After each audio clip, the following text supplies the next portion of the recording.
बुलढाणा जिल्ह्यासह राज्यात पेट्रोल आणि डिझेल टंचाईच्या चर्चेदरम्यान आमदार संजय गायकवाड यांनी नागरिकांना अफवांवर विश्वास न ठेवण्याचे आवाहन केले आहे।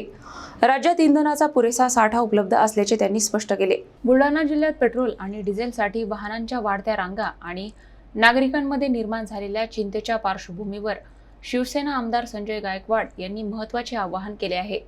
राज्यात किंवा जिल्ह्यात इंधनाचा कोणताही तुटवडा नसून नागरिकांनी अफवांवर विश्वास ठेवू नये असे त्यांनी म्हटले आहे। सध्या काही ठिकाणी शेतकरी आणि वाहनधारक मोठ्या प्रमाणात इंधन भरवण्यासाठी गर्दी करत असल्याचे चित्र पाहायला मिळत आहे।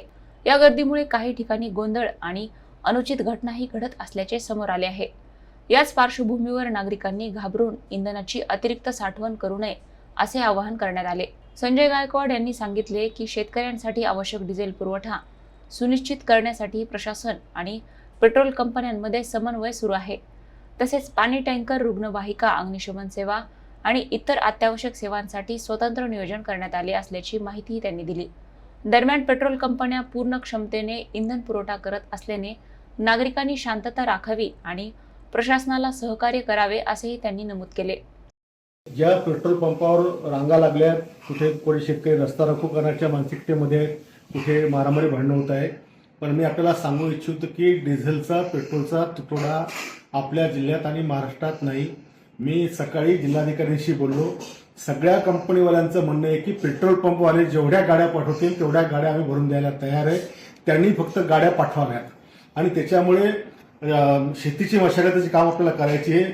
शेतीची कामं ही एका जन्माची कामं असतात, म्हणून सगळ्यांना मशागती करता डिझेलचं काम त्या ठिकाणी पडणार आहे आणि म्हणून सगळ्यांना डिझेल मिळेल अशी व्यवस्था मी जिल्हाधिकाऱ्यांना त्या ठिकाणी सांगितली आहे। डिझेलच्यामुळे गावागावात पाण्याचे टँकर सुद्धा जात नाही, त्याच्याकरता सुद्धा पाण्याच्या टँकर करता वेगळी व्यवस्था करण्याची, वेगळे पेट्रोल पंप देण्याची मागणी आपण जिल्हाधिकारी केली आणि तीही व्यवस्था त्या ठिकाणी झाली। केवळ नगरपालिका क्षेत्रामध्ये अत्यावश्यक सेवा पुरवणाऱ्या नगरपालिका घंटागाड्या असतील, बाकी सफाईचे वाहन असतील, त्यांच्या सुद्धा वेगळ्या डिझेलची व्यवस्था करण्यात आली।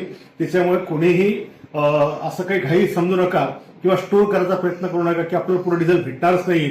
आजच सकाळी म्हणजे जिल्हाधिकाऱ्यांची चर्चा झालेली आहे आणि म्हणून खास करून आम्ही आपल्याला विनंती करतो, पेट्रोल पंप मालकांना सुद्धा विनंती की तुम्ही जेवढ्या गाड्या पाठवसाल तेवढ्या गाड्या कंपनीवाले तुम्हाला भरून द्यायला तयार आहेत। आपण फक्त गाड्या पाठवण्याची व्यवस्था करा